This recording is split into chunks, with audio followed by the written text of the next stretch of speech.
আসসালামু আলাইকুম রহমতুল্লাহ। আশা করি সবাই ভালো আছেন। আজ আবারও চলে আসলাম একটা নতুন ভিডিও নিয়ে। আমার ইনকিউবেটর মেশিন থেকে যে কোয়েলের বাচ্চাগুলো ফুটেছিল এবং মুরগির বাচ্চাগুলো ফুটেছিল তাদের আপডেট নিয়ে। আজ তাদের বয়স 8 দিন। তারা এখন কী অবস্থায় আছে, আমি তাদের জন্য কী ঔষধ ব্যবহার করেছি ইত্যাদি জানতে পারবেন আজকের ভিডিওতে। দেখতে থাকুন ভিডিওটা। দেখুন, আমি এদের জন্য ভিটা3, ভিটামিন B1, B2 এবং B6 এই যেই 10 গ্রামের একটা প্যাকেট আছে, এটা থেকে সামান্য পরিমাণে ওষুধ তাদের ওই যে পানির পট আছে, পানির পটের ভিতরে আমি 2 দিন দিয়েছিলাম, যাতে তাদের এটা লেখা আছে যে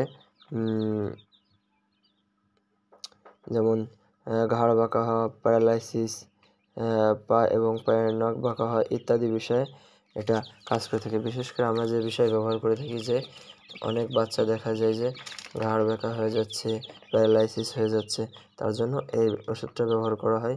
হয়তো এটা আপনারা ব্যবহার করতে পারেন খুবই স্বল্প পরিমাণে, নির্ধারিত পরিমাণে। বেশি ব্যবহার করলে সমস্যা হতে পারে। আজ একটা পাখি আমি ধরে দেখাই আপনাদের যে পাখিটা কেমন বড় হয়েছে। আমার হাতের আকারে দেখুন, পাখিটা অনেক বড় হয়ে গেছে আগের থেকে। তাদের ডানাতে দেখুন নতুন পালক গজিয়েছে, তাদের গলাতেও নতুন পালক গজিয়েছে। দেখুন, এই যে সাদা সাদা ছোট ছোট সাদা কালো ফোঁটাগুলো, সেগুলো দেখা যাচ্ছে। কিছুদিন পরে এদের ফিমেল এবং মেল খুবই সহজে চিহ্নিত করা যাবে। আলহামদুলিল্লাহ, তারা খুবই সুস্থ আছে।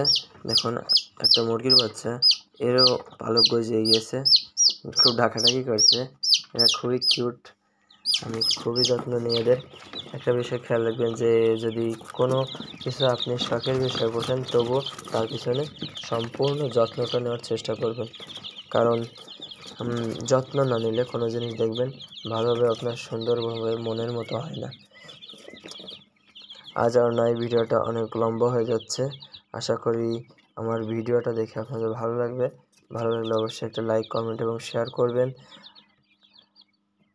আর এই ধরনের নতুন নতুন ভিডিও পেতে আমার চ্যানেলটিকে অবশ্যই সাবস্ক্রাইব করে রাখবেন। তাহলে অবশ্যই নতুন নতুন ভিডিও পাবলিশ করলে আপনি সর্বপ্রথম দেখতে পারবেন। ধন্যবাদ। আসসালামু আলাইকুম রহমতুল্লাহ।